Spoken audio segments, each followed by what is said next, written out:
Paco Watimena punya kakak. Kita mau mulai ibadah kita pada sore hari ini dan saya mengundang Ibu Bapak untuk bangkit berdiri. Kita menyanyi dari pujian Saat Ini Saat Indah.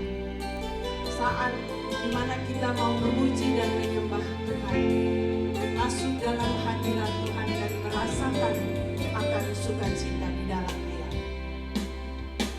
Saat ini saat indah, ku memuji dan menyembah hadirat-Mu. Ku rasakan saat ku sembahkan.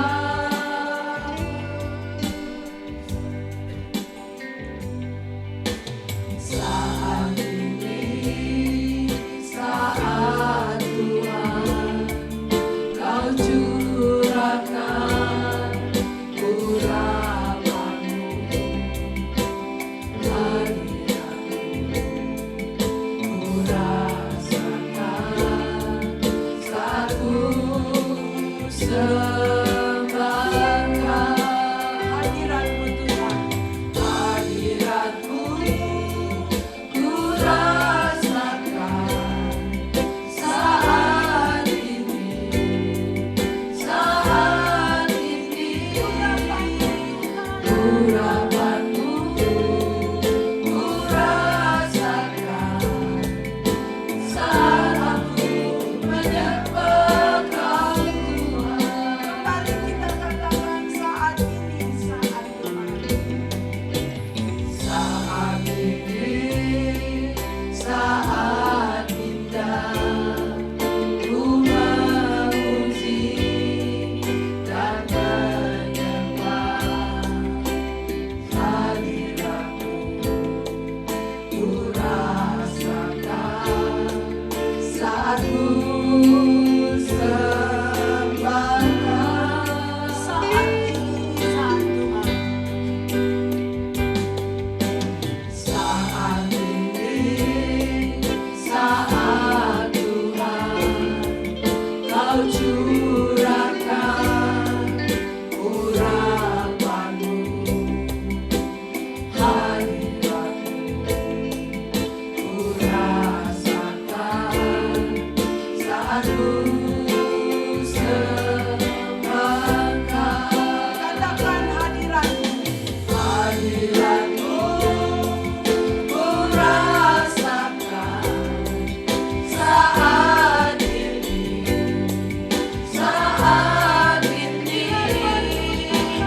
urapan-Mu. Ku rasakan saat aku menyembah Kau Tuhan. Hadirat-Mu, ku rasakan saat ini katakan urapan-Mu, ku rasakan saat aku menyembah Kau Tuhan. Saat aku menyembah Kau Tuhan. Saat aku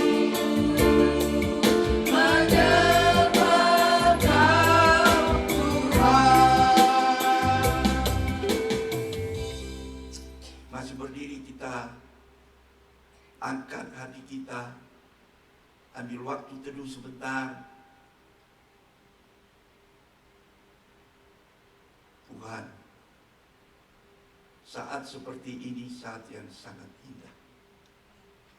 Seminggu yang lalu kami begitu sibuk, banyak suara-suara yang lain yang menghantui hidup kami. Ada suara duka, ada suara kehilangan, ada suara-suara yang membingungkan kami di mana saja. Tapi hari ini, saat seperti ini, kami rindu suara-Mu berbicara kepada kami. suara Tuhan, suara Roh Kudus, Roh Suci itu turun di atas kami sekalian. Dan suara dari atas salib Tuhan Yesus menjadi penghiburan bagi hidup kami. Berkati ibadah ini Tuhan, dari pertengahan permulaan hingga akhir, Tuhan kiranya memberkati kami semua.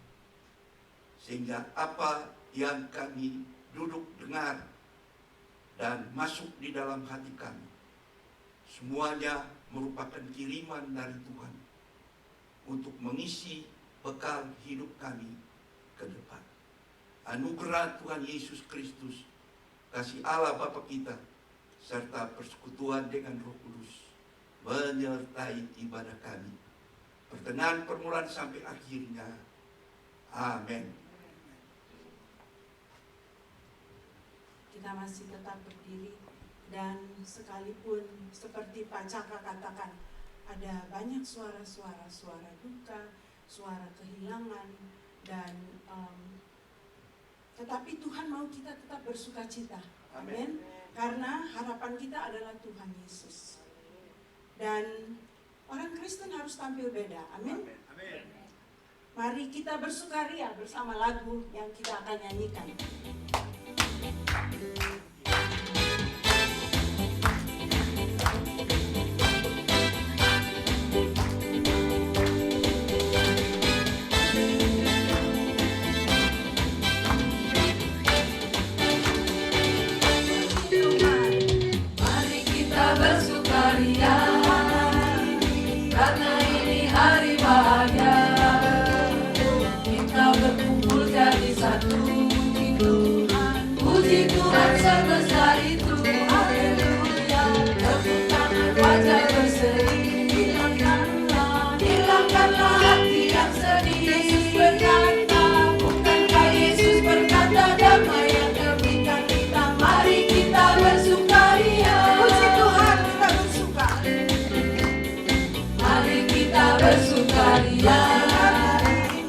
Karena ini hari bahagia, kita berkumpul jadi satu. Puji Tuhan semesta itu, haleluya. Tepuk tangan wajah berseri, hilangkanlah hati yang sedih. Bukankah Yesus berkata damai yang Dia berikan kita, mari kita bersukaria. Saudara-saudara, sekalipun bumi ini akan berlalu, tetapi Tuhan tetap memegang janjinya bagi kita, dan kita mau katakan, Biar bumi akan berlalu, biar bulan tak bercahaya lagi, biar langit akan bergoncang, matahari tak bersinar lagi, tetapi Tuhan Yesusku tak pernah ingkar janji. Semua yang difirmankannya pasti akan digenapi. sekali lagi biar bumi Akan berlalu, biar bulan tak bercahaya lagi, biar langit akan bergoncang, matahari tak bersinar lagi, tetapi Tuhan Yesusku tak pernah ingkar janji. Semua yang difirmankannya pasti akan digenapi. katakan, aku cinta Yesus. La la la la la la la. Aku cinta Yesus. La la la la la la la la. Aku cinta Yesus. Lambaikan tangan, katakan, La la la la la la la. Aku cinta Yesus. La la la la la la la la. Aku cinta Yesus. Aku cinta Yesus.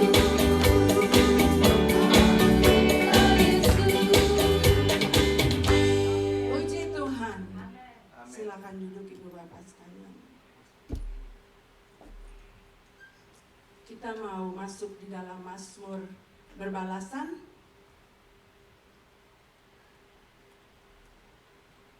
yang akan diambil dari Mazmur 20 ayat 1 sampai 6. Saya akan membacakan ayat yang ganjil, Ibu Bapak yang genap, dan pada akhirnya kita bersama-sama akan membacakannya.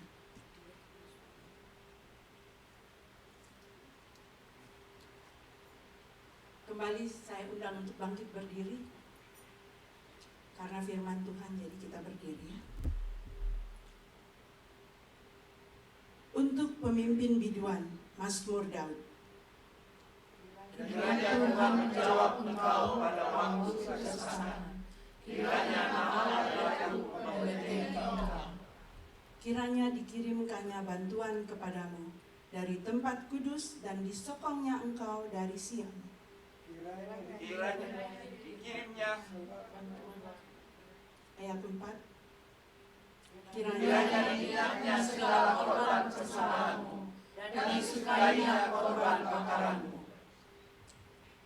Kiranya diberikannya kepadamu apa yang kau kehendaki dan dijadikannya berhasil apa yang kau rancangkan. Bersama-sama kami mau bersorak-sorai tentang kemenanganmu dan mengangkat panji-panji demi nama Yahweh.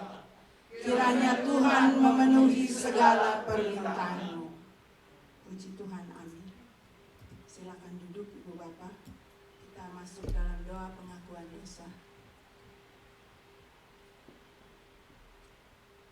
Bapa di dalam surga, di dalam Tuhan Yesus Kristus, pada sore hari ini Tuhan, kami datang kembali di hadapan hadirat-Mu yang kudus.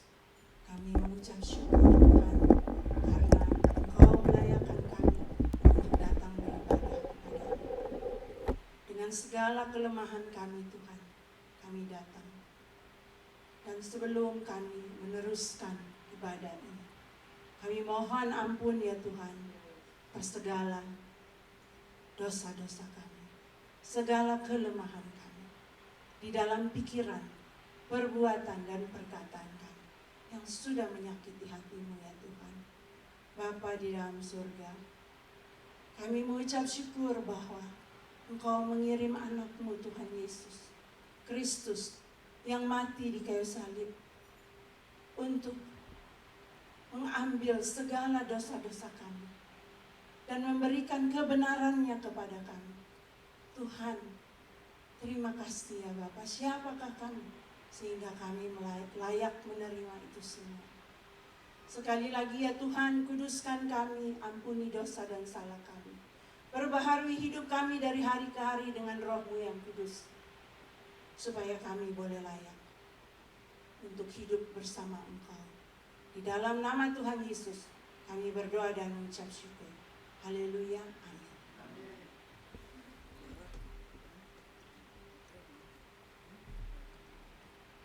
Selanjutnya, di ruang kesaksian ini saya memberikan kesempatan bagi Ibu Bapak yang mau bersaksi.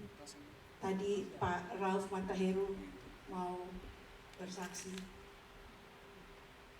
Dan juga kalau masih ada yang lain.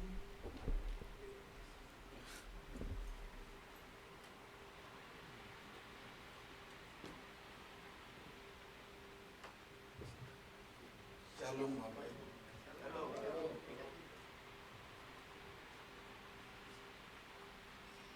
Adik bungsu saya Lukas dia meninggal.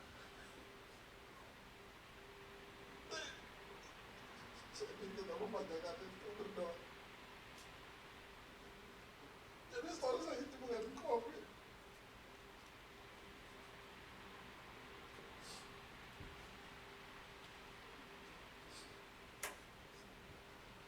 Dia sebenarnya takut.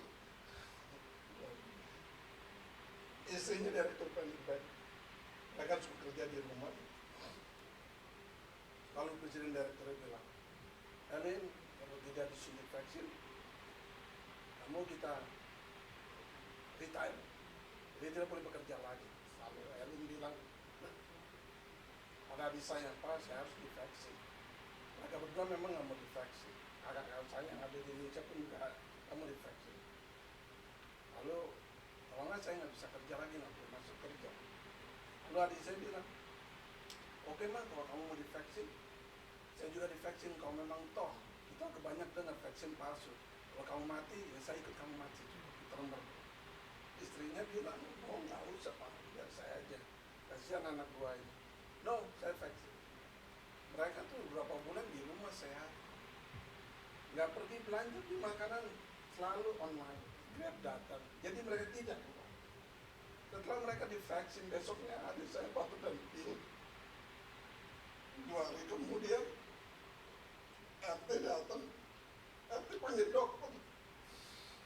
Terus adik saya diswab dibilangin katanya COVID. Dia kan sehat di rumah. Setelah divaksin dia batuk dan pilek.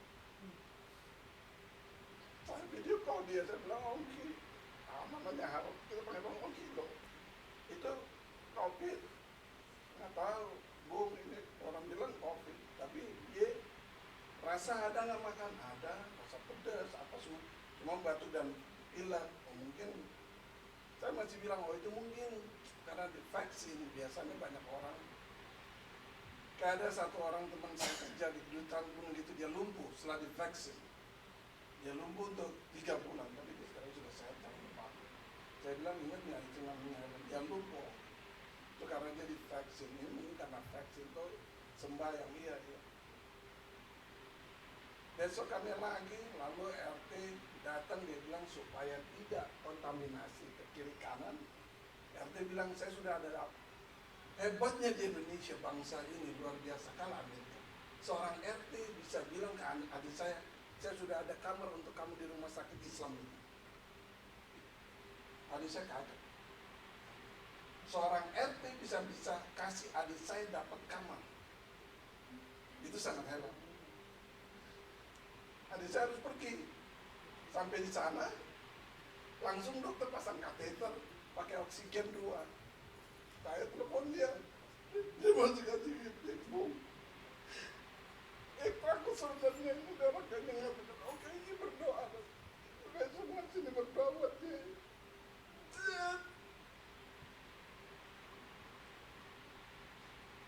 Dia tak saya. Terima kasih doanya, Bu. Tolong. Jam 5 pagi dia meninggal.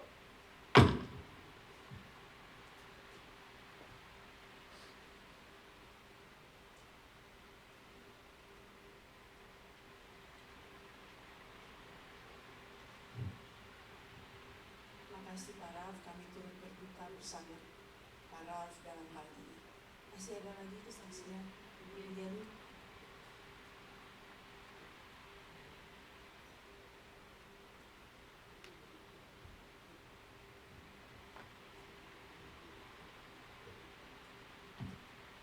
Memang perpisahan itu sangat menyakitkan. Saya merasakan apa yang dirasakan oleh Pak Raf saat itu. Adik saya tanggal 6 dia telepon saya. Jadi pagi dia telepon, kapan kita mau Zoom? Katanya, ketemu di Zoom. Kapan aja, saya punya hari off, begini tanggal sekian. Kita ngobrol-ngobrol. Memang kita dekat sekali. Mungkin sama dengan Pak Raf ya, sangat dekat kakak adik itu. Terus akhirnya karena kita ada kesibukan, sudah nanti aja kita telepon lagi. Oke.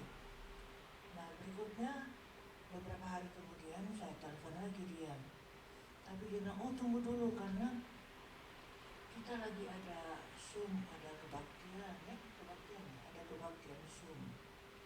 Oke, nanti telepon lagi. Jadi nggak pernah telepon sampai akhirnya hari Kamis malam ada saudara kami dari New York datang ke sini lihat anaknya yang ada di Arizona. Jadi mereka bilang mereka datang hari Kamis malam sudah jam 9. Begitu sampai kita ngobrol-ngobrol, tapi saya lihat kok suami saya dengan om saya ini ya, ngobrol-ngobrol tapi bisik-bisik. Saya kok bisik-bisik gitu. Terus mereka, ayo kita ke kamar dulu mau berdoa apa, saya nggak ada pikiran apa-apa. Ayo kita ke kamar berdoa. Terus masuk di kamar, saya masih itu lama, kenapa sih apa? Terus suami saya bilang, duduk di sini, ada berita duka. Berita duka apa? Kita sama sekali saya nggak tahu. Welly, adik saya namanya Welly. Welly sudah dipanggil Tuhan. Waktu itu memang saya ini ada apa itu istilahnya, anxiety, sehingga saya setelah itu saya terus terdiam, saya olahraga, saya terus pikir diri sendiri dulu. Saya olahraga, saya tarik nafas, kemudian mereka masih mau cerita dengan dia, saya bilang jangan dulu singgung nama dia, saya nggak mau. Lama Goma pun saya nggak buka-buka, mungkin baru tadi pagi saya buka Goma. Jadi minta maaf kalau baru hari ini saya ucapan terima kasih. Di kami juga, di WA kami saya nggak buka karena saya berdoa, saya yakin bahwa Tuhan bersama dengan saya. Saya yakin itu, tapi memang begitu. Kalau perpisahan itu secara manusia, kita bukan malaikat. Kita ini manusia sama semua. Baik dia pendeta seperti saya dan seperti Pak Raf, kita sama-sama mengalami itu. Sedih dan saya memang jaga betul. Jadi waktu itu besoknya saya tidak kerja. Saya minta off. Hari Sabtunya saya baru kerja. Saya coba-coba di tempat kerja, saya coba-coba mau buka WA keluarga kan. Rupanya saya belum bisa. Setelah itu saya langsung menangis. Enggak bisa. Dan tetap saya bilang, saya tidak mau dikalahkan oleh suara hati saya. Saya tidak mau kalahkan oleh suara-suara dari luar. Karena saya sudah punya Tuhan Yesus. Saya mau supaya Roh Kudus, saya yakin Roh Kudus sudah berikan penghiburan. Tetapi kedagingan saya ini masih mau mengikuti itu terus. Tapi enggak, saya ingat sekali di dalam perjanjian lama, kalau para raja-raja sudah dikepung, raja-raja Israel, kalau mereka sudah dikepung oleh para musuh mereka, raja-raja ini mendekatkan diri kepada Tuhan. Jadi saya ingat itu sekali. Jadi saya mendekatkan diri kepada Tuhan. Jadi puji Tuhan, sedikit demi sedikit Tuhan memulihkan saya.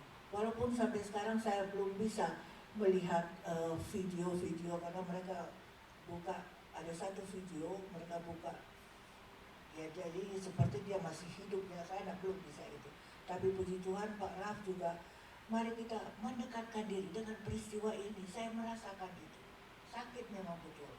Dan kita mesti jaga kita punya diri sendiri. Karena kalau kita sudah down, imun bisa turun, tanya dokter aja. Ya, jadi kita mesti mendekatkan diri kepada Tuhan. Walaupun datang pikiran itu, datang kepada Tuhan, baca firman Tuhan. Karena itulah yang memberikan penghiburan kepada kita. Terima kasih, Tuhan memberkati.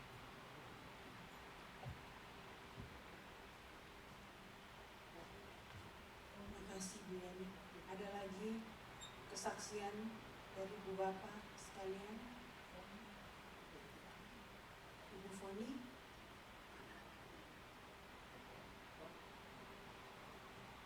Ibu Foni ada kesaksian?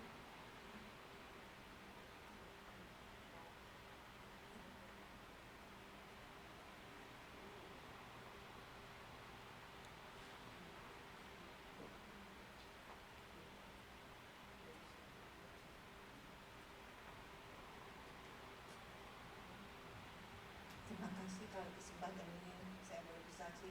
Tapi saya berterima kasih di mana beberapa hari yang lalu juga saya punya kabar duka dari suami saya punya kakak ipar. Tapi dia bukan COVID karena dia sakit menua. Dan puji Tuhan saya mengucap syukur di mana Tuhan memanggil dia sudah bertobat sungguh dan dia mati di dalam Tuhan. Dan anak cucunya juga sudah mengenal Tuhan. Itu saja. Dan tadinya saya takut untuk kasih tahu suami saya karena waktu saya bicara sama Ibu Lucy kasih tahu yang kakak ipar saya itu meninggal, dia sempat dengar. Pas habis itu dia langsung menangis sampai napasnya kayak tersendat begitu. Saya ketakutan. Saya langsung, siapa yang meninggal? Tidak ada yang meninggal kok, saya bohongin. Dan saya tidak bilang untuk dia. tahu mungkin dalam tidur dia mimpi atau apa, saya nggak tahu. Dia bilang, aku bilang 2 hari kemudian saya bilang, kamu lihat ini, tapi kamu jangan kaget, kakakmu ini sudah meninggal. Kemarin saya tidak mau. Dia bilang, saya sudah kuat. Kenapa kamu kuat? Kemarin katanya saya punya kakak ipar juga yang perempuan sakit, kakak yang Berti punya kakak yang tua punya istri sakit, sempat sakit. Terus katanya, oh dia kirim saya message, message. Dari mana message? Mungkin dia mimpi. Dia kirim saya sepotong surat, katanya bilang, kamu jangan khawatir, kakakmu sudah di dalam Tuhan, dia mati sudah tenang, dan saya juga kuat, kamu harus kuat. Jadi saya bilang, oh Tuhan terima kasih, dia tidak apa-apa. Jadi akhirnya saya bersyukur Tuhan, dia tidak kaget, tidak apa, tapi dia mengucap syukur yang kakaknya sudah pulang dengan baik. Terima kasih, itu saja yang dapat saya. Puji Tuhan, terima kasih untuk kesaksiannya, karena Tuhan Yesus setia dan selalu menjadi penghibur bagi anak-anaknya. Kita mau masuk di dalam firman, dan sebelumnya kita mau bersama-sama menyanyi lagi.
surga yang kami sebut Bapa dalam Yesus Kristus Tuhan dan Juru Selamat kami.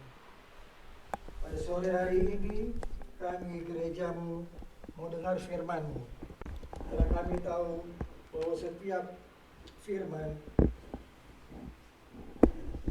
adalah memberi hidup kepada kami. Di dalam dunia yang bergejolak, kami terhadapkan dengan begitu banyak permasalahan, tantangan terhadap iman kami sendiri, kemana kami dapat berpaling. Dan itu semua bukan gangguan-gangguan dari musuh untuk menjauhkan diri daripada Engkau Tuhan Yesus. Kami telah mendengar berita-berita duka, dan kami sekalipun tidak merasakan secara langsung, tapi kami turut merasakan juga. Bapa di dalam surga, kiranya Engkau mau menyertai menghibur keluarga-keluarga yang ditinggal. Terlebih-lebih bahwasanya yang meninggal itu sudah jauh sebetulnya secara fisik, dan sudah lama memang kami rindukan untuk bertemu, namun yang didapatkan adalah suatu kenyataan yang berbeda. Oleh karena itu kami yakin dan percaya bahwa Tuhan Yesus Engkau pasti mampu menghibur, dan kami doakan agar saudara-saudara kami yang di lulung kesedihan itu boleh membuka diri supaya mereka mendengar suara Tuhan, bahwasanya saudara-saudara yang telah berpulang itu berpulang ke depan Tuhan Yesus. Dan untuk itu harus kami syukur. Dan oleh karena itu kami juga ingin berdoa agar supaya di dalam hamba-Mu sebentar lagi menyampaikan firman-Mu, kiranya Engkau mau mengurapi hamba-Mu sehingga yang terdengar bukan suara kami, tapi adalah suara-Mu ya Bapa. Engkau hanya menggunakan mulut kami untuk menyampaikan kehendak-Mu. Berikanlah kepada kami ini semua yang ada di sini suatu iman percaya bahwa yang datang dari-Mu semua itu baik. Dalam nama Tuhan Yesus Kristus kami akan menyampaikan firman-Mu. Haleluya. Amin. Lalu silakan duduk Bapak Ibu.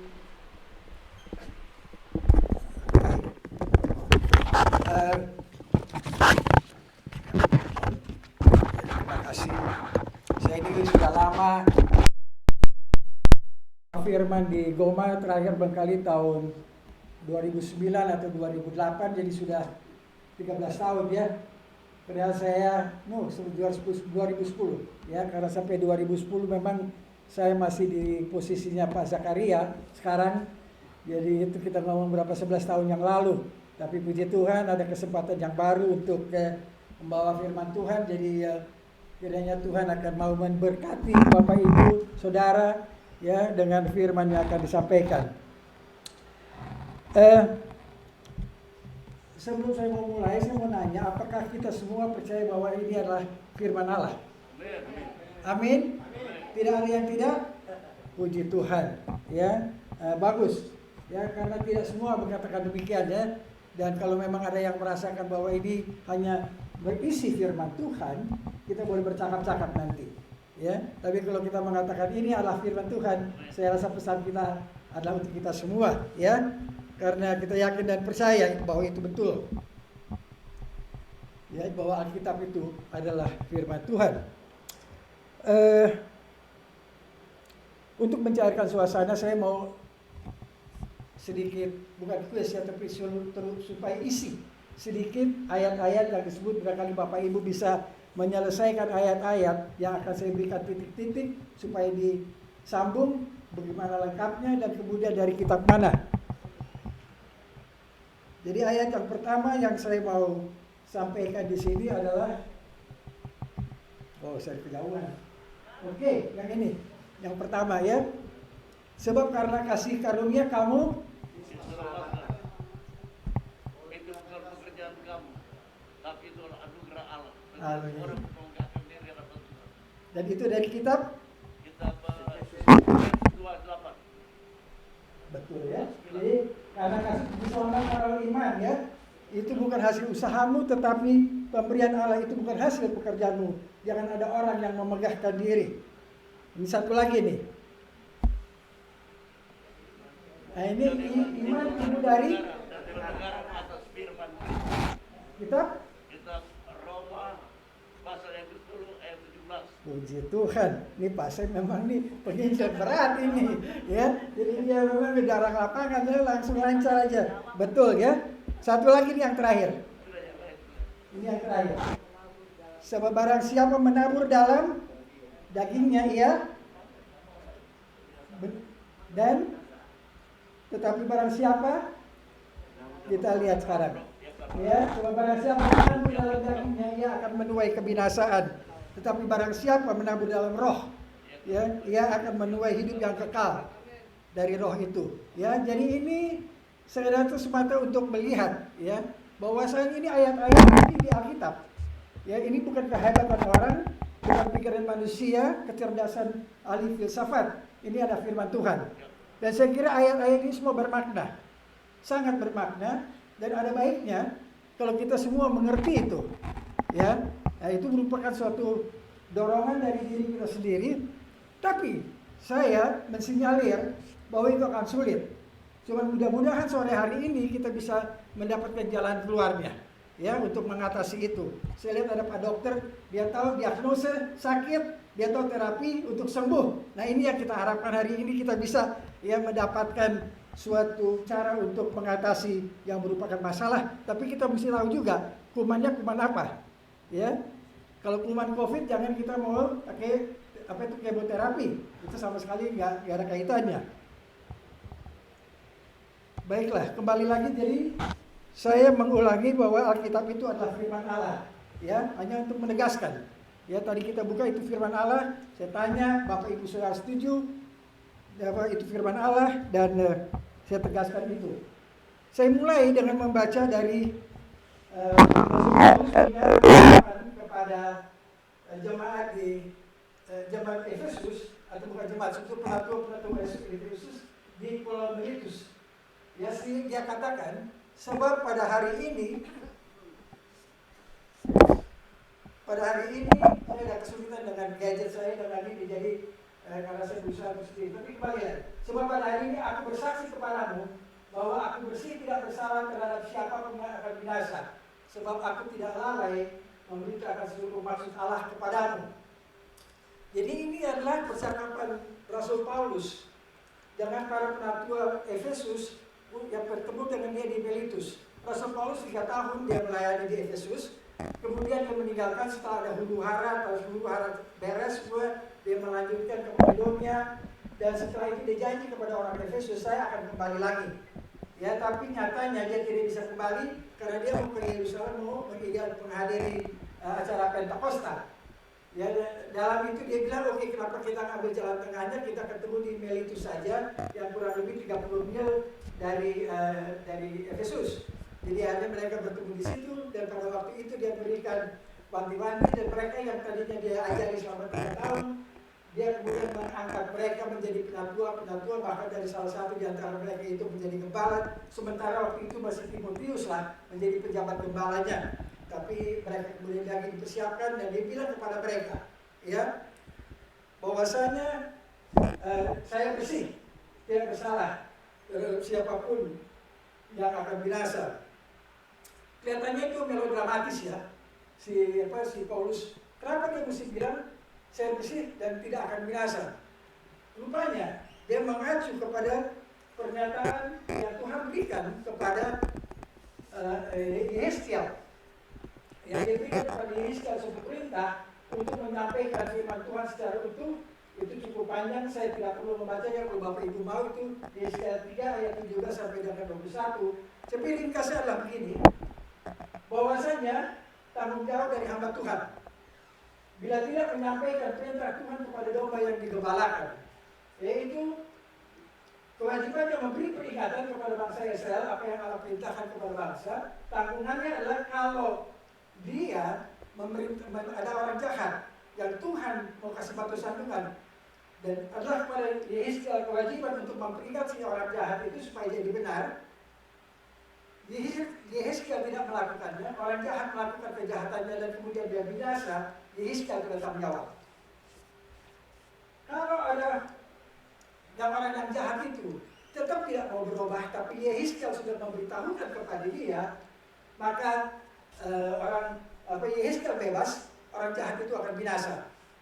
Tapi kalau ada orang benar, kepada siapa dia beri peringatan, padahal orang benar itu sedang membuat kesalahan, dan orang benar itu menjadi benar atau tidak menjadi membuat kesalahan, Yeskiel bebas. Tapi kalau orang benar itu membuat kesalahan dan Yeskiel tidak memperingatkan, si Yeskiel itu turut bertanggung jawab atas kebinasaan dari orang itu, ya. Jadi kita ada antara gembalanya, antara hamba dengan dombanya ada kaitan, ya, kaitan yang nggak terlepas, ya. Bukan hamba itu udah hebat dan domba yang kacau itu akhirnya binasa sendiri.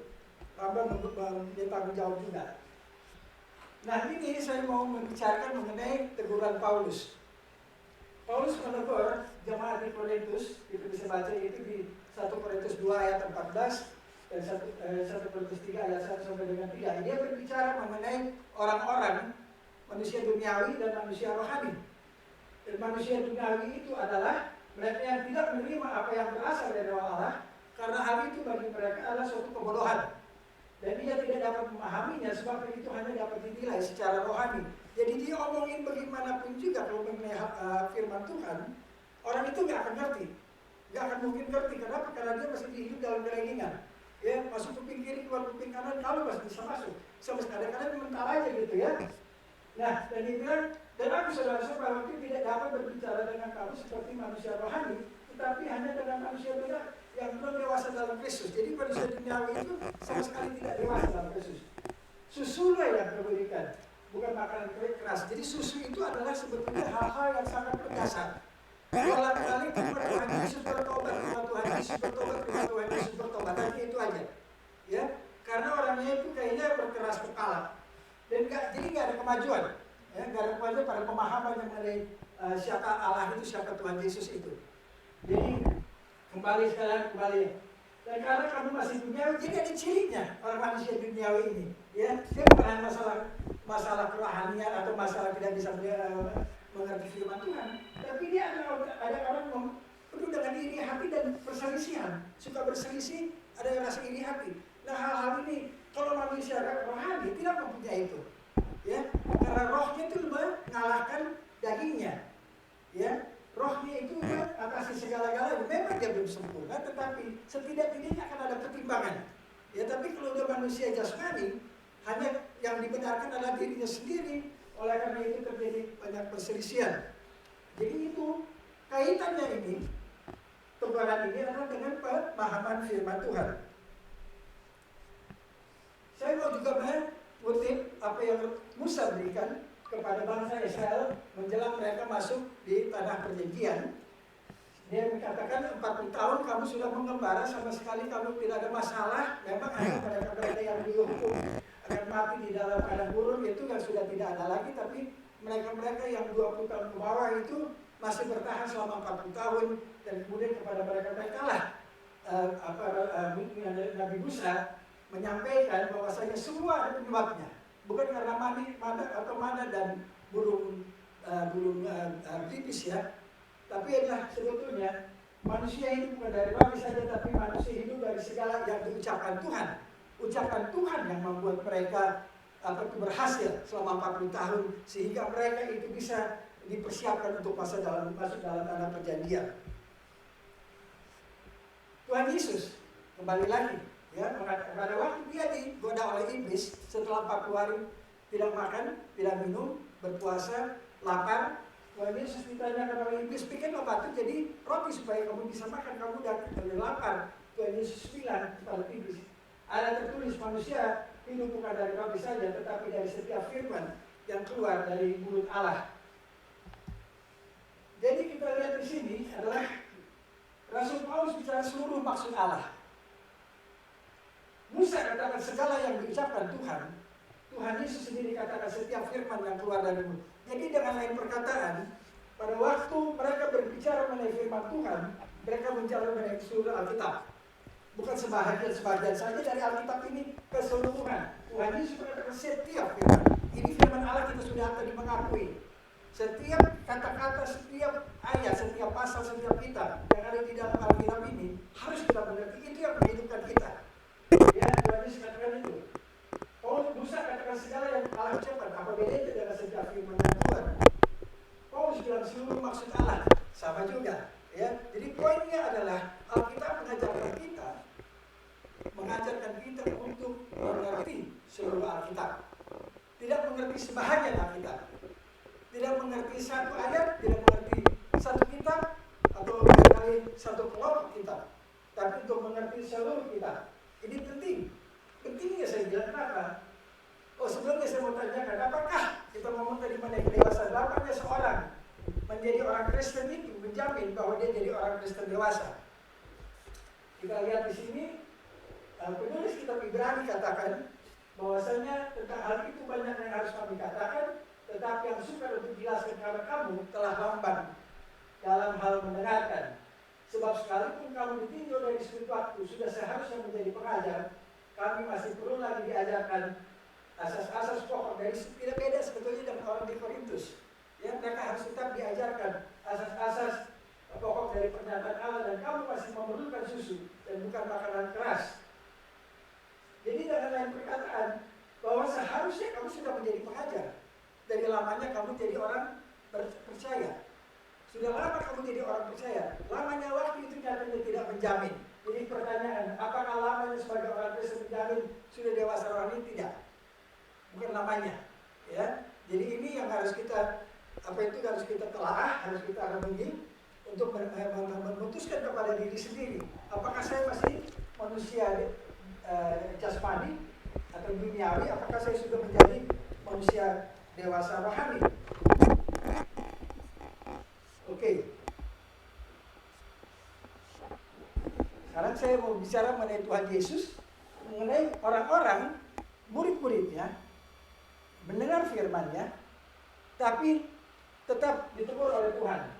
Tuhan Yesus mengatakan kepada murid-murid yang di Emmaus, jadi pada waktu itu adalah kejadian setelah Paskah, Tuhan Yesus telah disalibkan, kemudian Tuhan Yesus dimakamkan, Tuhan Yesus kemudian bangkit, orang-orang Emmaus menceritakan ini semua, dan mereka terheran-heran. Nah, lihat bagaimana reaksi Tuhan Yesus. Dia nggak bilang, oh iya betul itu sebetulnya memang yang kamu dengar itu suatu. Dia marah.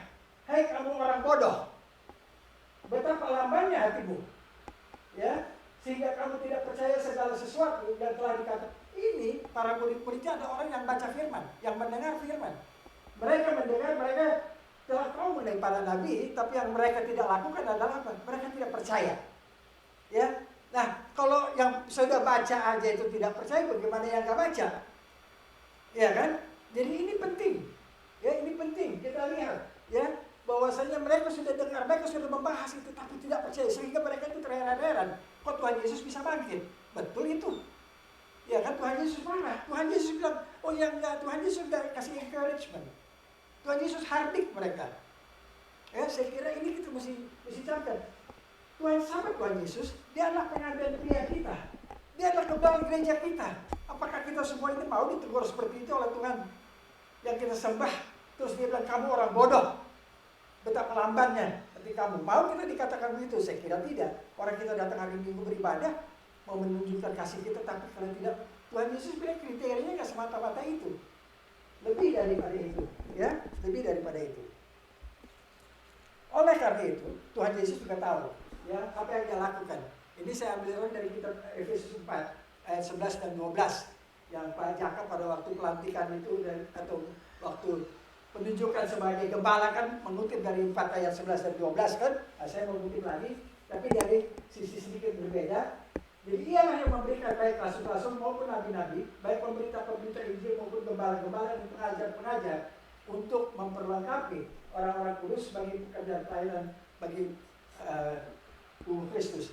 Jadi kembali lagi yang kita dapat di sini adalah mengetahui ya Tuhan Yesus tahu murid-muridnya sendiri tidak bisa atas inisiatif mereka ya tidak mendapatkan pemahaman yang baik mengenai firman. Oleh karena itu Tuhan Yesuslah memberikan kepada gereja kelima jabatan ini. Ya, dan salah satu adalah pengajar. Hari ini kita mau fokus kepada pengajar-pengajar. Ya, itu fokusnya karena nabi-nabi dan pemberita dan rasul-rasul kita tahu inilah hasil mereka. Gereja lengkap karena ini. Ini tulisan rasul dan para nabi.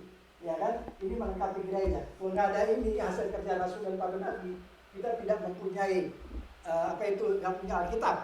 Ya. Nah itu dan kemudian gembala dan pemberita Injil dan gembala. Tapi sekarang kita fokus kepada pengajar. Ada kesulitan.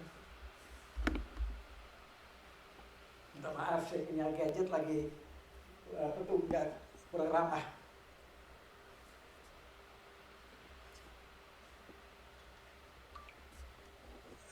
Oke, sampai bisa dari sini. Next slide.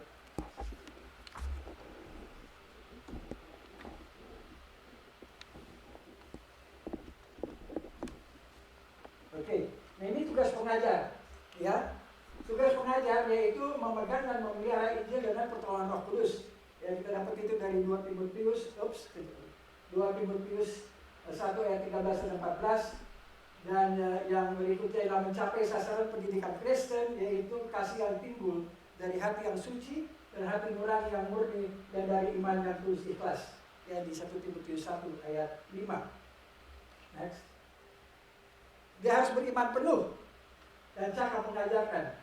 Ya, ini adalah surat Rasul Paulus kepada jemaat di Roma. Ya, dia berbicara sini mengenai orang-orang Yahudi yang sangat giat untuk Kristus, sangat giat untuk Tuhan, tapi sama sekali tanpa pengertian. Ya, oleh karena itu mereka harus mendapatkan guru-guru yang cakap untuk mengajar, tapi juga harus beriman penuh.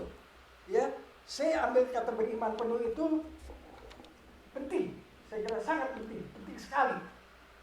Orang cakap banyak, tapi orang cakap juga banyak yang menyesatkan. Ya, jadi oleh karena itu saya bilang, kita boleh ke slide yang berikutnya. Saya mau ngomong mengenai Karl Barth.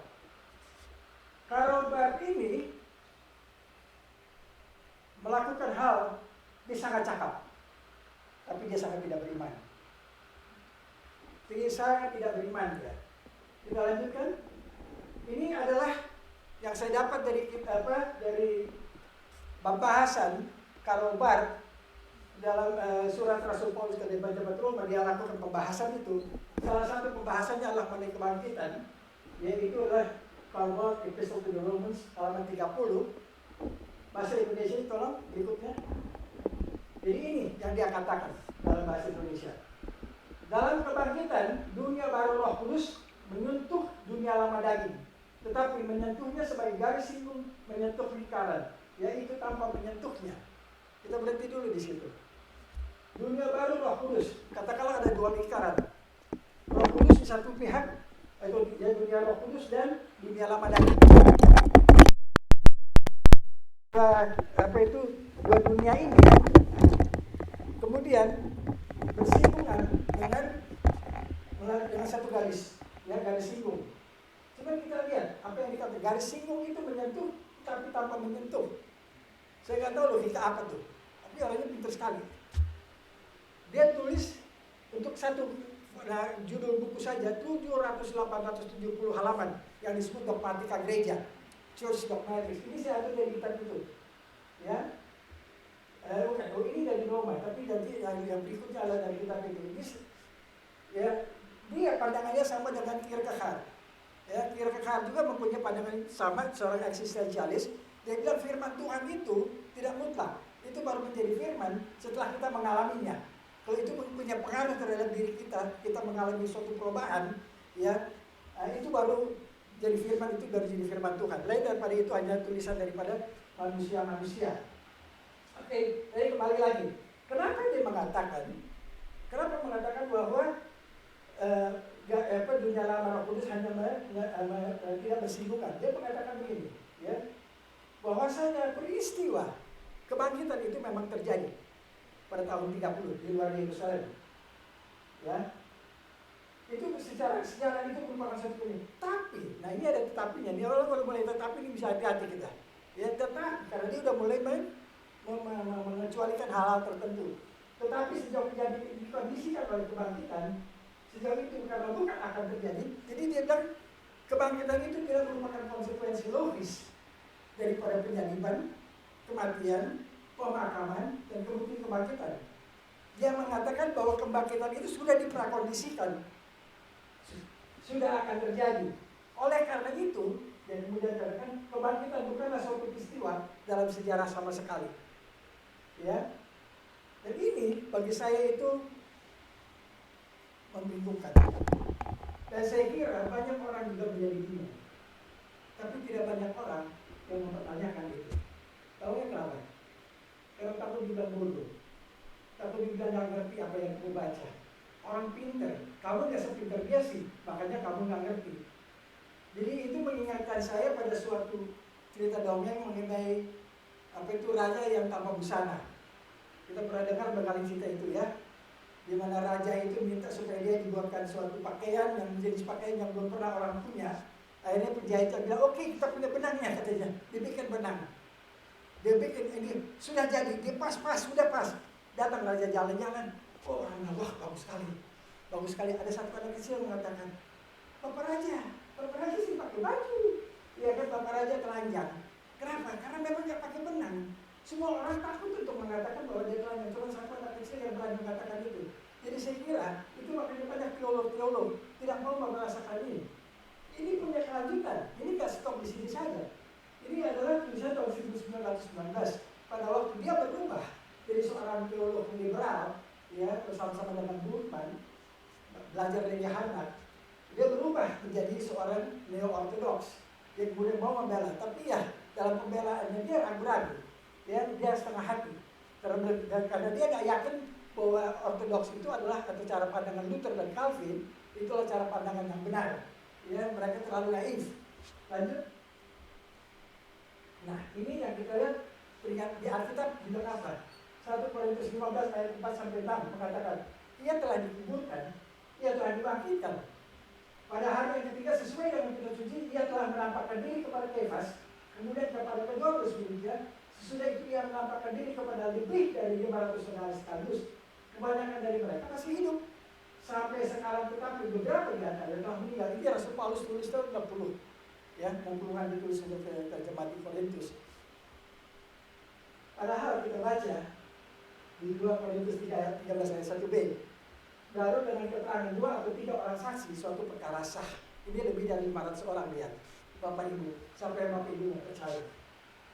Rasul Paulus atau Karl Barth, ya Karl Barth bikin itu barangkali seperti suatu mimpi atau suatu halusinasi di mana orang-orang berhubungan dengan kita. Tapi kalau lebih dari 500 orang halusinasi, Bapak Dokter mungkin nggak Pak?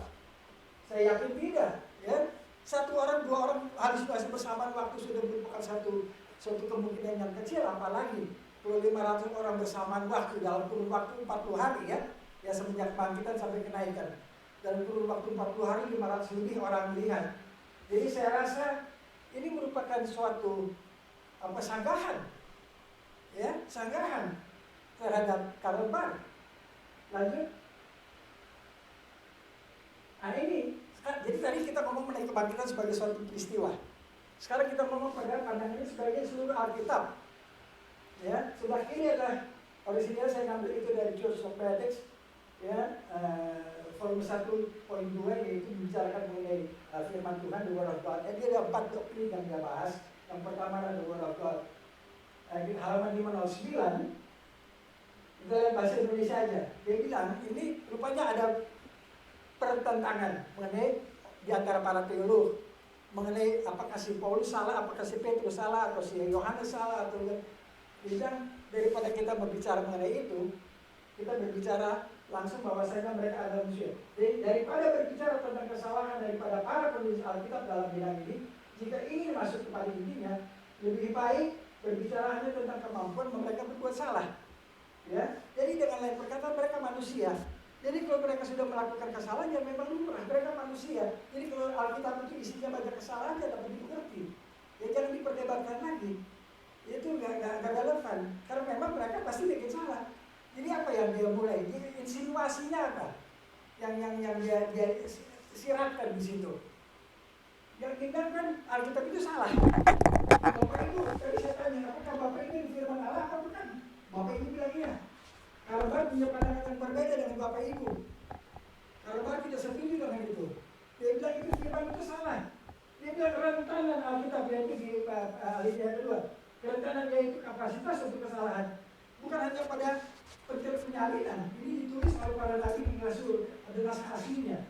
Naskah aslinya untuk disebarluaskan kemudian disalin oleh terhadap staff. Disalin-salin disebarluaskan kepada tempat-tempat ibadah. Oke? Nah, itu kemungkinan pada penyalinan. Tadi yang kesalahan, tapi dia bilang tidak. Bukan hanya konten agama atau teologisnya. Jadi dia mempertanyakan ini. Secara teologis, ini cacat. Ini cacat. Secara teologis. Bapak Ibu Saudara, saya gak ikhlas mendengarkannya. Sungguh-sungguh saya gak ikhlas. Sepintar apa juga Anda, saya buktikan. Atau Anda percaya atau Anda tidak percaya. Tapi jangan Anda percaya tapi ini cacat. Ini sama sekali saya tidak bisa terima. Ya apa? Di komentarnya ada tumpang tindih dan kontradiksi yang jelas. Misalnya antara Taurat dan kitab para nabi, antara Yohanes dan sinopsis. Sinopsis itu Matius, Markus dan Lukas. Antara Yohanes dan ketiga penulis Injil yang lain, antara Yohanes dan Paulus.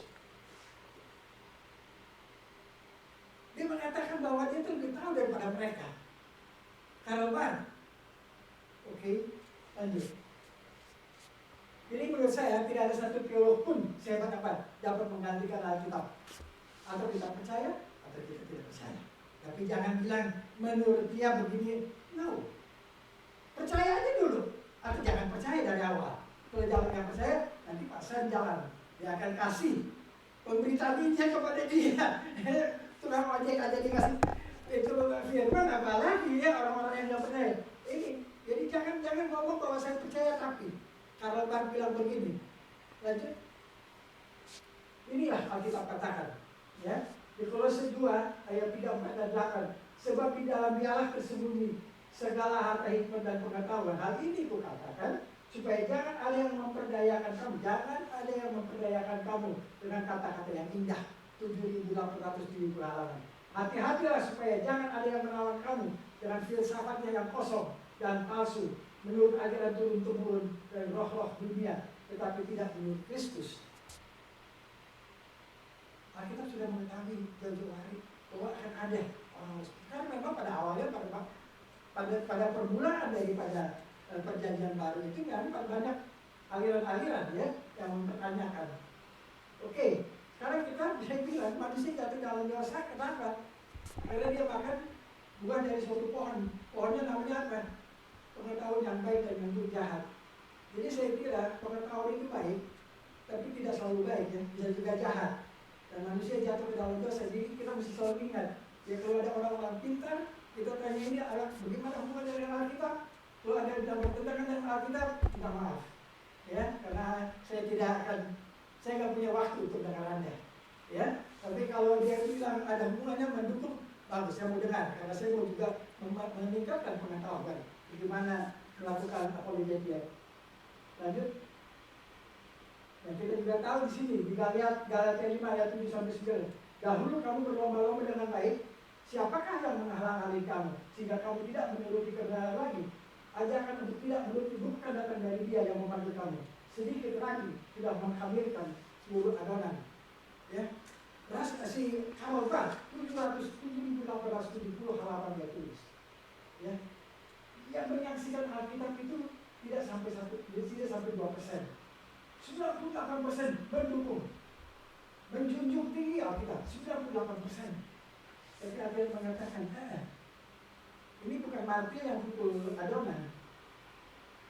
Sedikit lagi bisa menghadirkan, hanya sedikit, tidak perlu banyak, hanya perlu 2% dari itu, hanya 150 halaman, untuk menghancurkan 7.700 halaman yang selainnya. Ya, ini makanya saya bilang, hati-hati. Lanjut. Nah, apa yang dilakukan oleh Tuhan Yesus yang dia katakan kepada gereja yang menurut firman? Dalam Wahyu 3 ayat 10 kita lihat pada waktu Tuhan Yesus berbicara dengan gereja Philadelphia, ya ada 7 gereja yang dipuji cuma 2 ya, Smyrna dan Philadelphia. Philadelphia sudah punya mahkota, Smyrna dijanjikan mahkota, ya. Karena Tuhan bilang kalau kamu nggak hati-hati, kalau kamu mulai lalai di dalam pemahaman firman dan menurut firman, kamu akan kehilangan mahkota kamu, ya. Jadi ini apa yang Tuhan Yesus bilang kepada gereja Philadelphia, karena engkau menuruti firman-Ku, yang tekun menantikan Aku, maka Aku pun akan melindungi orang-orang yang baca Alkitab, ya, yang tidak menanti kedatangan Tuhan.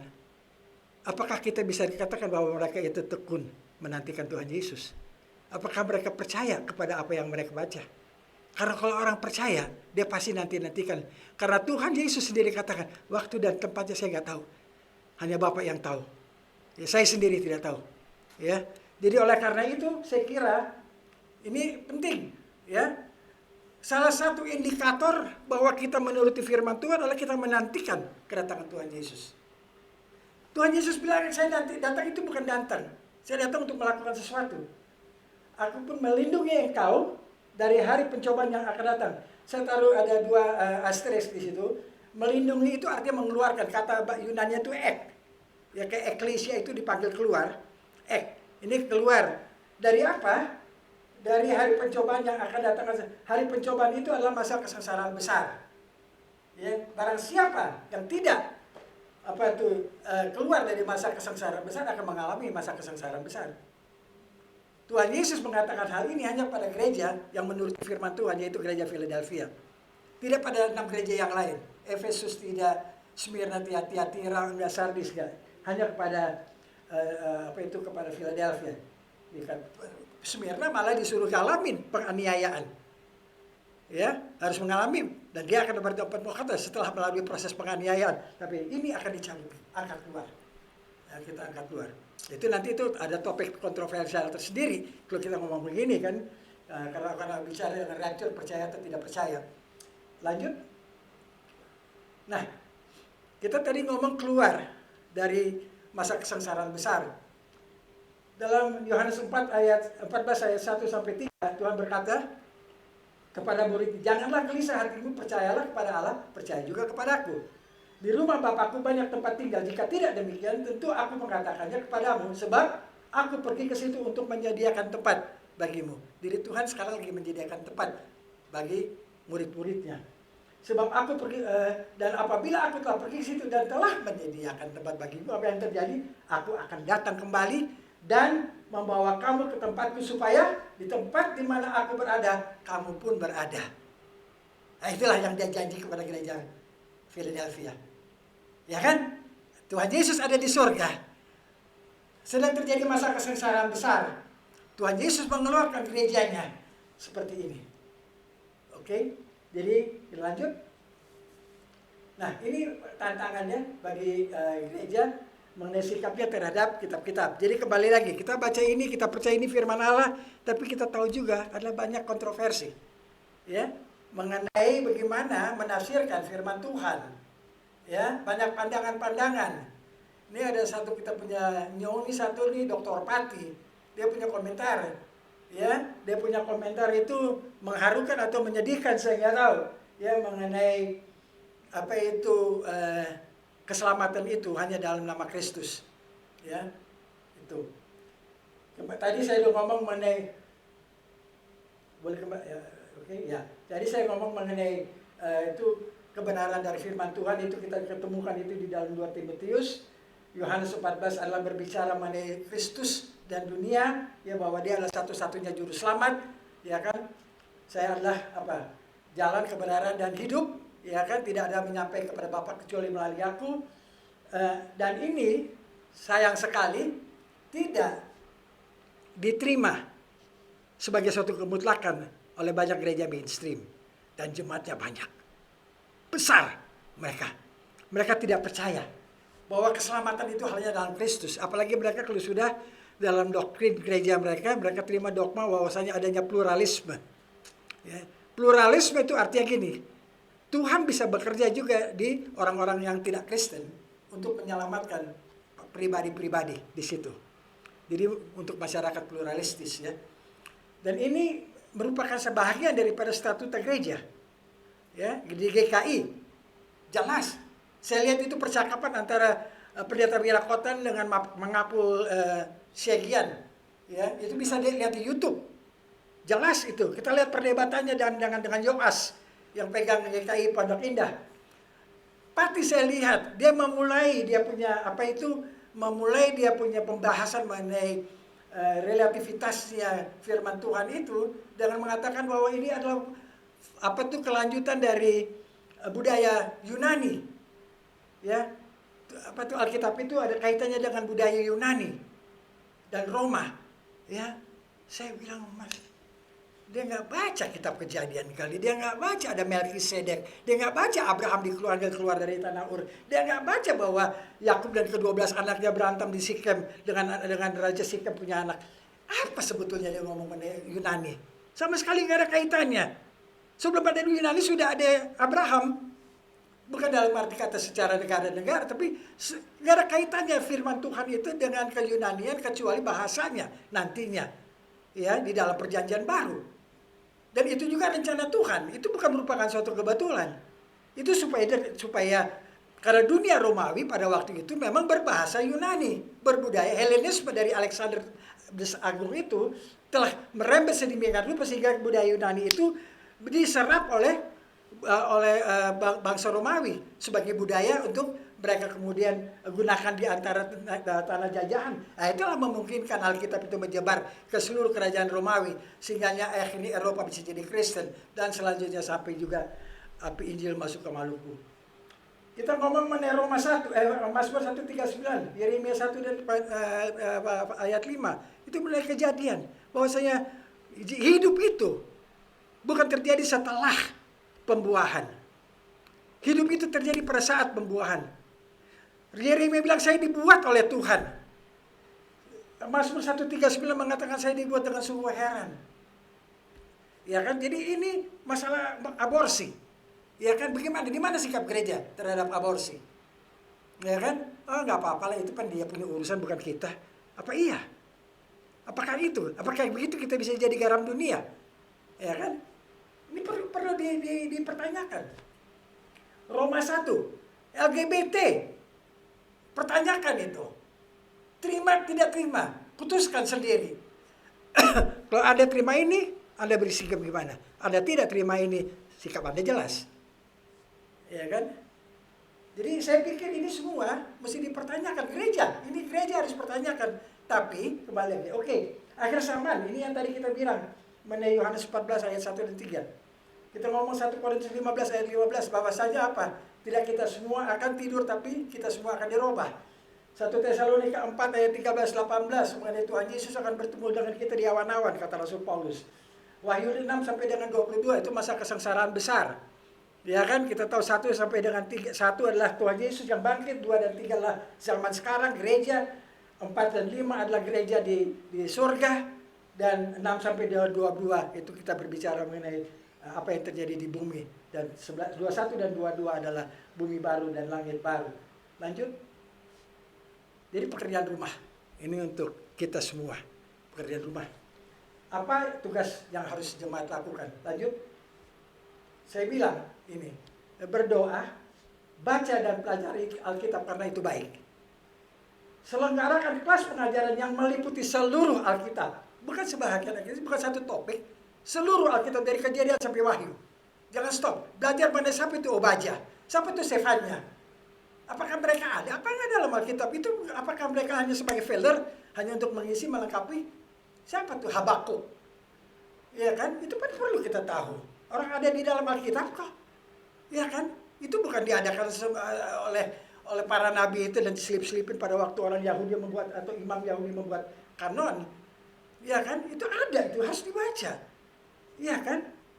Oke. Secara seluruh Alkitab teratur berkesinambungan.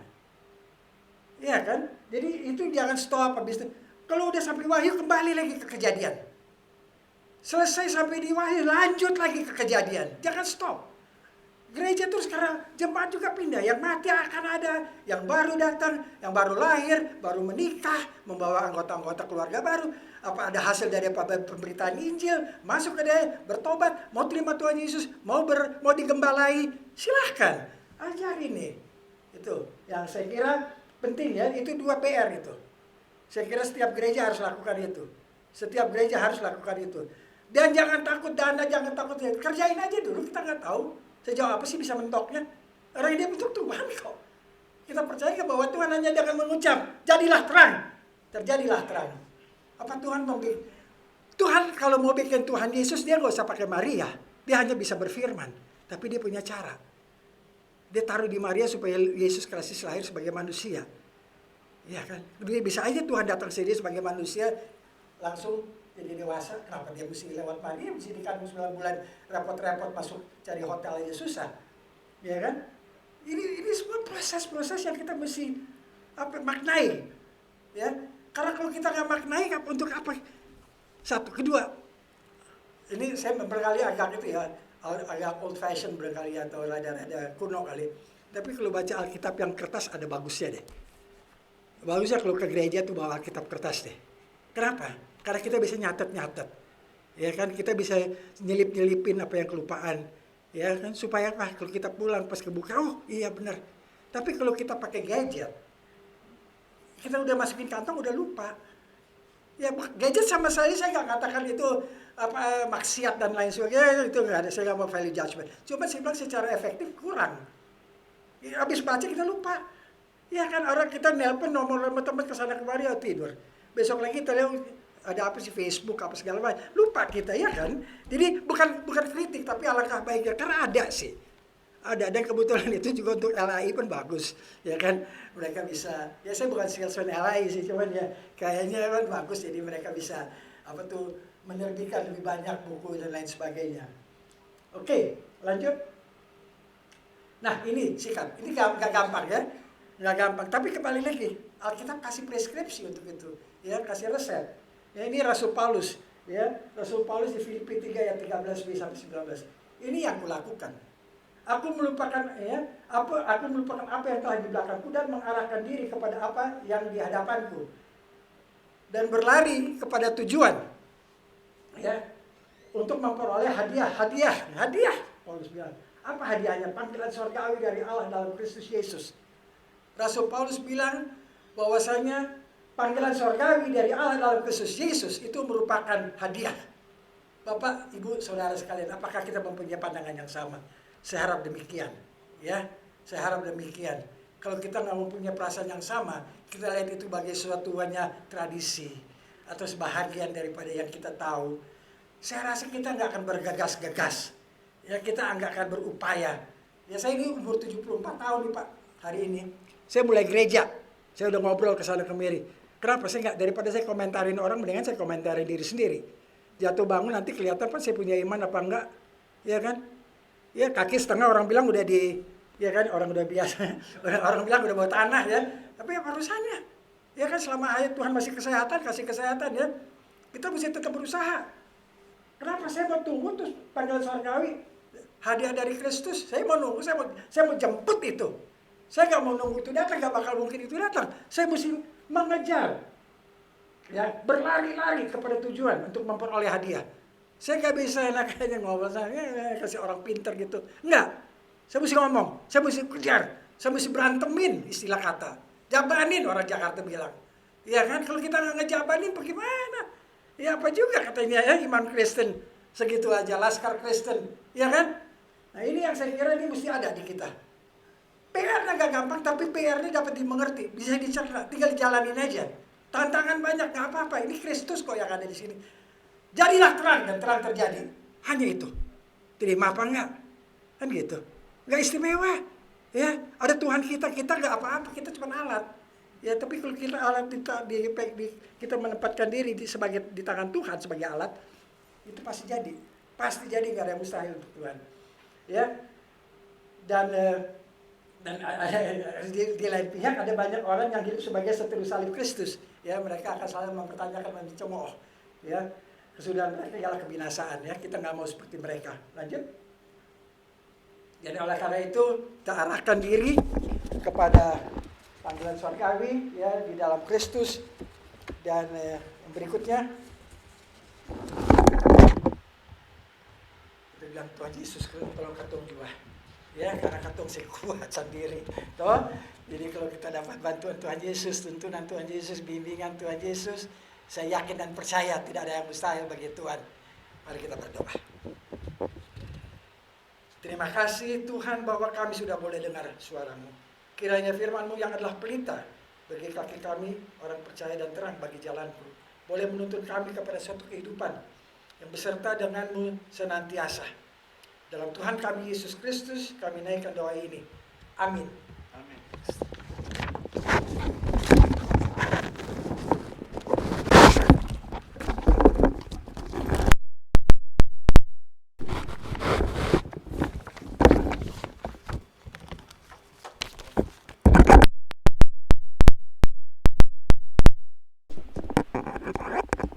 Terima kasih Saudara untuk firman yang menguatkan dan mengingatkan kita untuk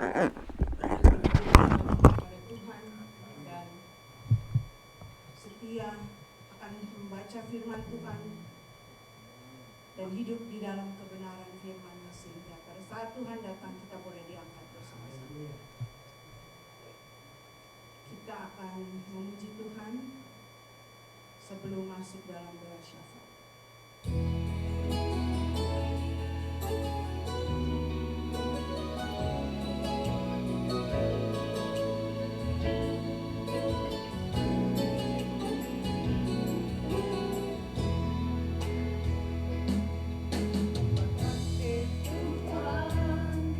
Untuk kasih setiamu yang ku alami dalam hidupku. Terima kasih Yesus untuk kebaikanmu sepanjang hidupku.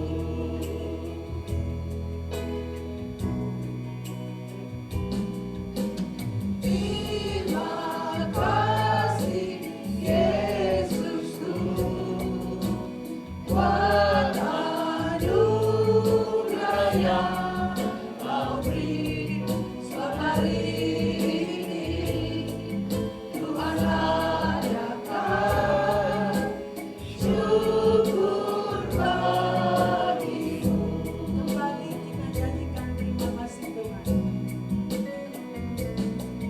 Terima kasih Tuhan untuk kasih setiamu yang ku alami dalam hidupku. Terima kasih Yesus untuk kebaikanmu sepanjang hidup. Statistiknya nggak masuk ya. Loncat. Terima kasih Yesusku buat anugerah yang Kau beri setiap hari ini. Tuhan adakan syukur bagimu. Sebab hari ini Tuhan adakan syukur bagimu.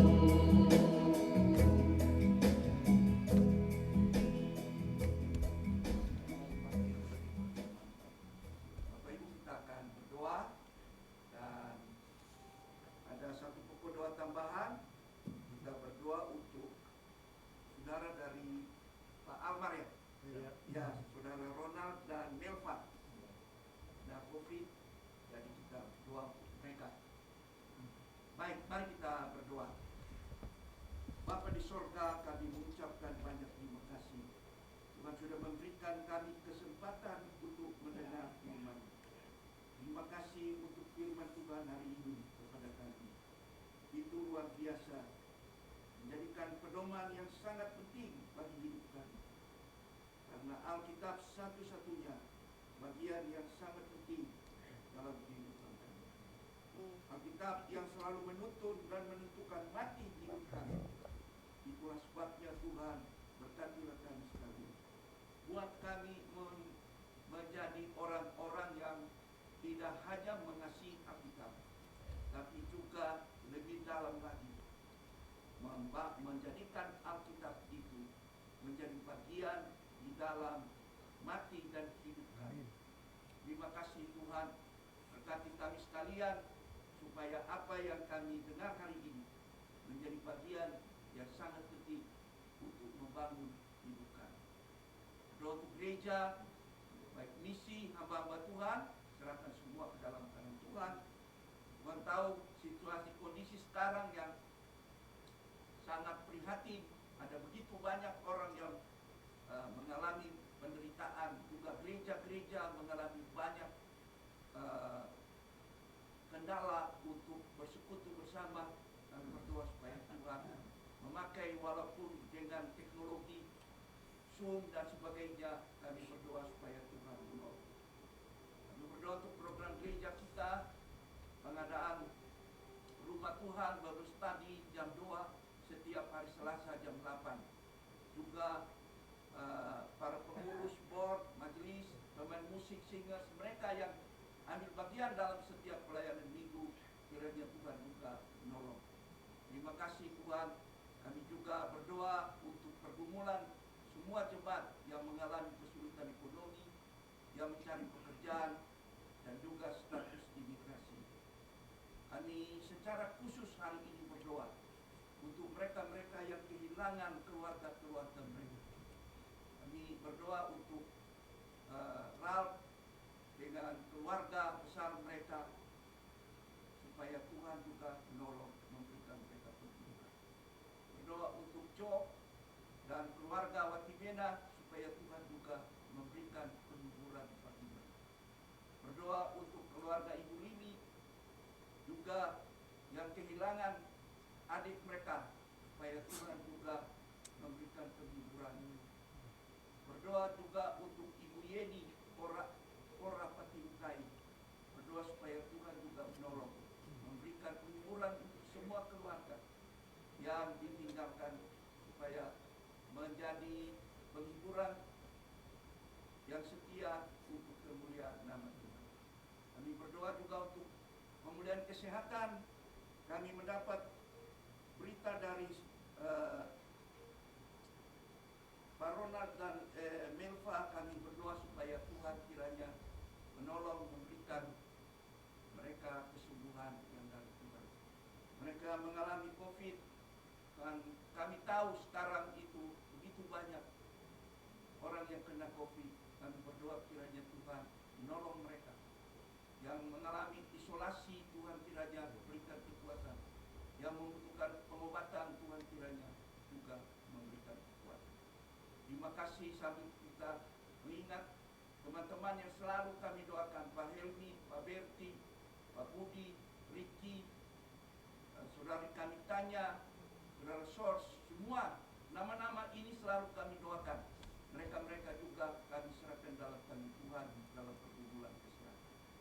Terima kasih Tuhan. Menyerahkan juga semua kami yang duduk hari ini dengan segala pergumulan tantangan hidup kami.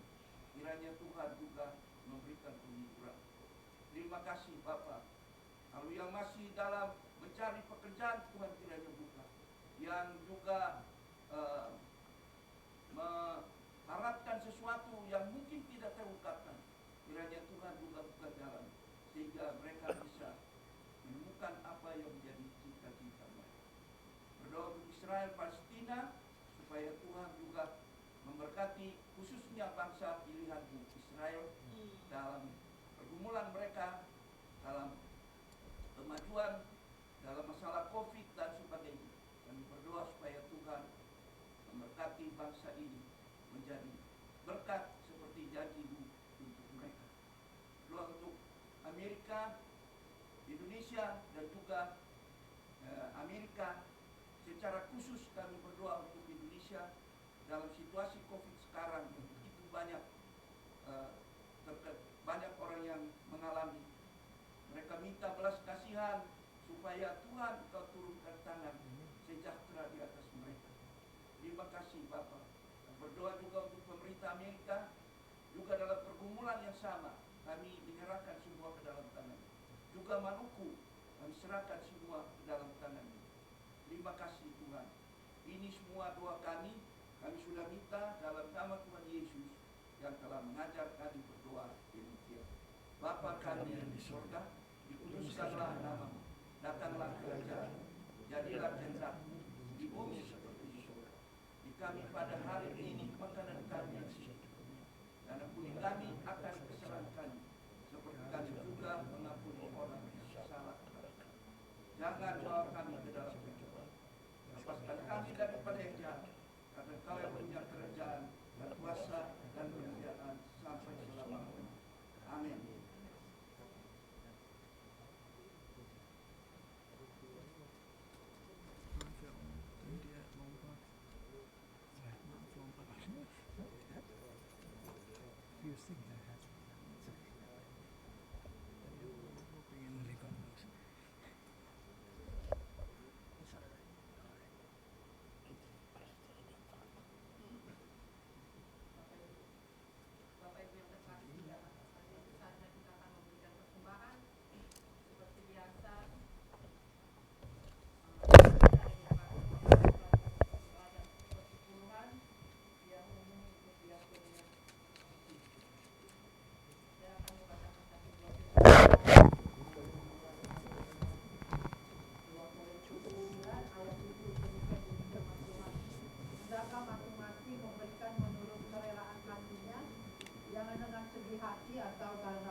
sebab Allah mengasihi orang-orang yang memberi dengan sukacita.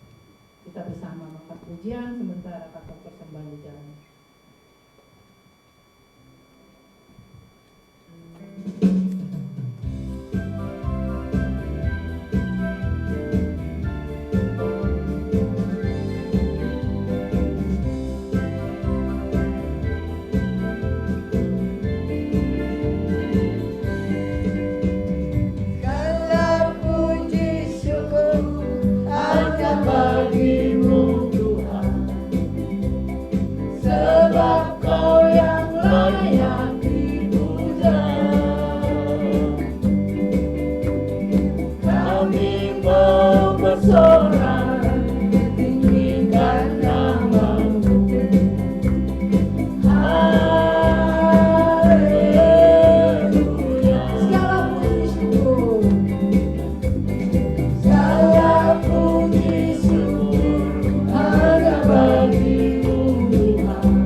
Semua ini berguna untuk kerajaan itu, untuk memperlebar kerajaan Tuhan di muka bumi.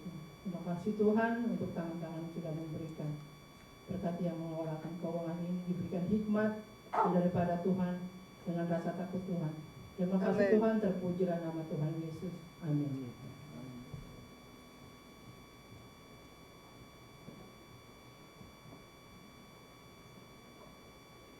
Ibu Bapak yang kekasih, saya mengundang untuk bangkit berdiri bersama saya kita mengakhiri ibadah kita sambil mengingat bahwa Tuhan Yesus setia. Walau badai mengamuk dan gelombang menyerang, Tuhan Yesus tetap setia.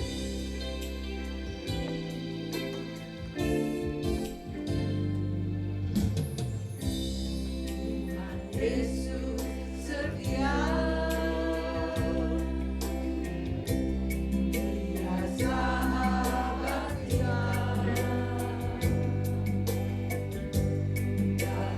Dalam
siap-siap supaya bisa ikuti sekolah kita. Percuma cuma datang di Amerika masa cuma untuk kerja. Juga supaya imannya tahu Amerika itu terkenal bukan hanya sebagai tanpa cari kerja, juga tanpa belajar firman Tuhan. Amin. Gitu. Tapi pulang di Indonesia belum orang Amerika. Bagaimana kita tak tahu. Ya kan? Nah, jadi ini kesempatan di Amerika bukan hanya kumpul dolar. Gitu. Tapi juga buku pengetahuan dan Alkitab. Orang Kristen sering salah tiga ini. Kasihilah Tuhan Allahmu dan apa? Anda cinta Tuhan Yesus, bagus. Lalu segenap apa? Jiwamu. Kau mau mati untuk Tuhan, bagus. Tapi yang ketiga ini terada dengan segenap apa? Akal budi. Ya toh? Mati konyol, lalu apa lagi? Cinta tanpa tulus karena terada dasar, otak kosong. Jadi sekolah Alkitab itu penting. Bukan Anda mau jadi pendeta. Bukan. Beda sekolah Alkitab dan sekolah teologi. Sekolah Alkitab itu semua orang Kristen mesti sekolah Alkitab. Dan semua orang Kristen teolog. Tapi kalau Anda mau jadi ahli dalam bidang agama, sekolah teologi. Itu. Jadi ini penting sekali, saya mau tekankan ini. Selama beta nanti di Goma, kalau Tuhan sayang, karena Goma cuma 70, 5 tahun ini beta akan banting tulang sampai mati mau acara kita. Itu. Itu. Saudara nanti akan ikut saya punya khotbah. Tidak ada tuh khotbah kesaksian. Itu khotbah terhadap pengajaran itu. Istilah teologi itu dibilang sound doctrine. Artinya doktrin yang sehat. Sound itu sehat. Doktrin itu bukan soal benar salah. Itu tadi suka saya lihat, coba lihat itu. Karebar itu bukan orang sembarang. Tapi ajarannya tak sehat. Nah saudara mau tahu sehat dari mana pola belajar kita? Itu. Soalnya ini gereja ini sekarang ditanam penyakit yang luar biasa. Orang semua anti belajar teologi. Terus saya bicara teologi, nanti kita baku pukul, salah. Itu semua otak tersehat. Ajaran sehat itu terbikin orang bakal lain. Oke. Nah itu makanya tadi Pak Baras kasih lihat itu bagus, saya bersyukur. Jadi siap kita mau sekolah Alkitab. Saya sudah dapat 122 buku itu lewat bahasa Indonesia. Itu lewat e-book. Saya akan beli kurang lebih itu sekitar 5 juta. Dan itu kirim ke sini, beta akan cetak sekolah ini semua, belajar. Itu.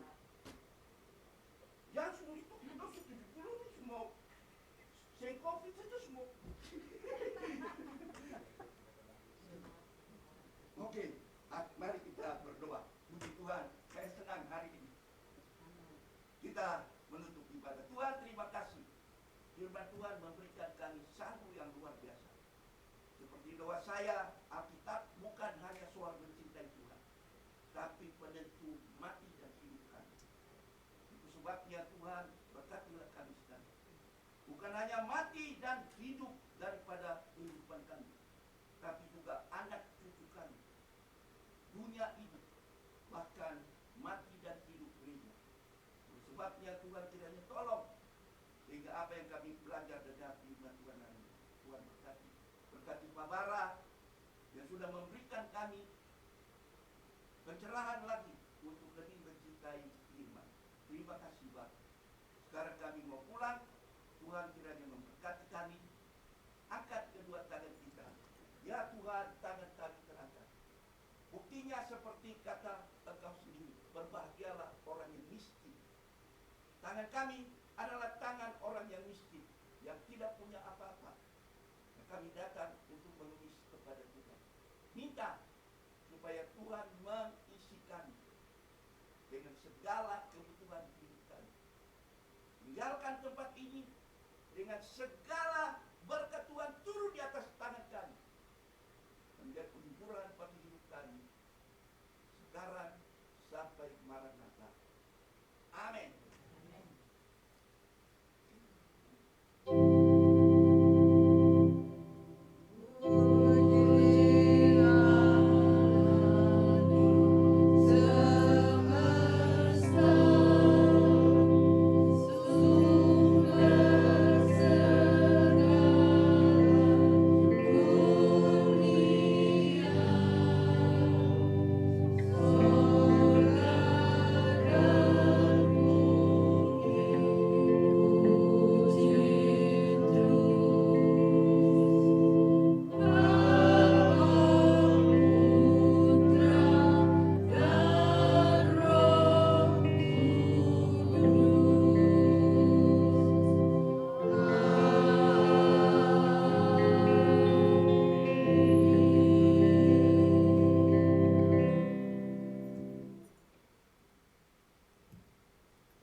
Ibadah selesai, Ibu Bapak, persilakan duduk.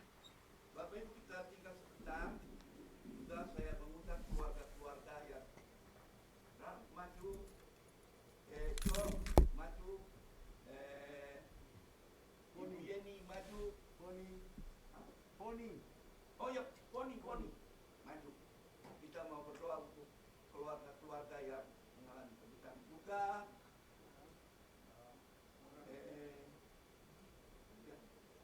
Mari. Kalau saya lupa, tolong. Ya.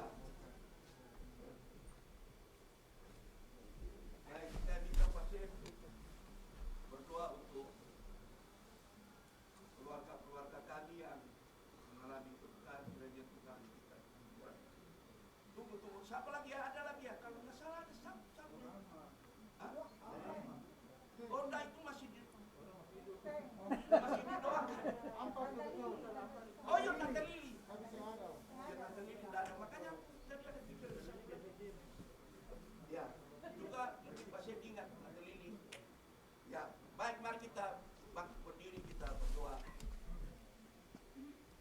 Baik, mari kita angkat tangan kita. Kita memberkati tempat saudara yang berdiri di sini, juga Ibu Lili walaupun tidak hadir. Dan kita memberkat Tuhan, penghiburan untuk mereka dan juga kaum keluarga serta famili mereka di mana berada. Bapa di surga, pada sore hari ini kami datang kepadamu ya Aba ya Bapa.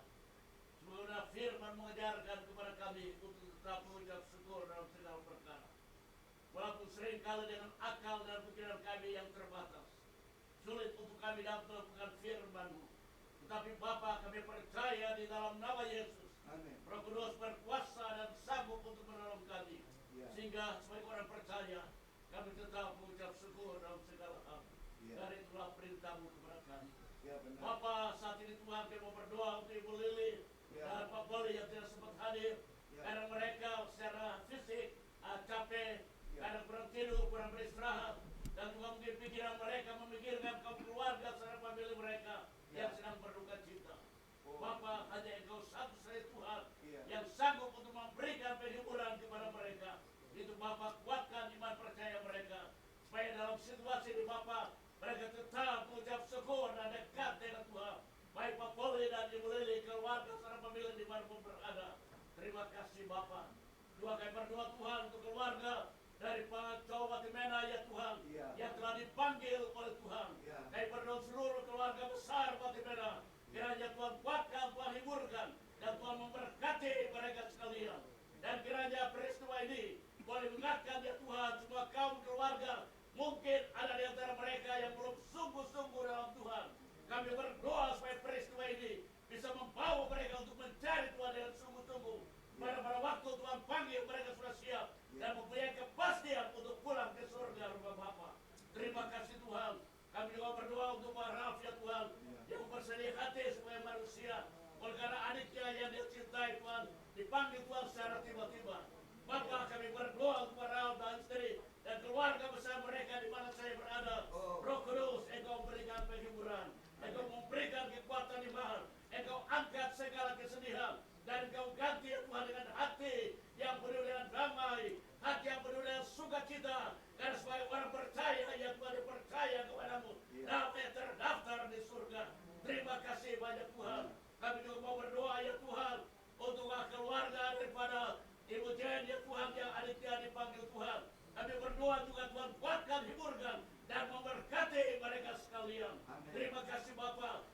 Tuhan kami berdoa untuk saudara dari Pak Bertinua yang Tuhan dipanggil Tuhan.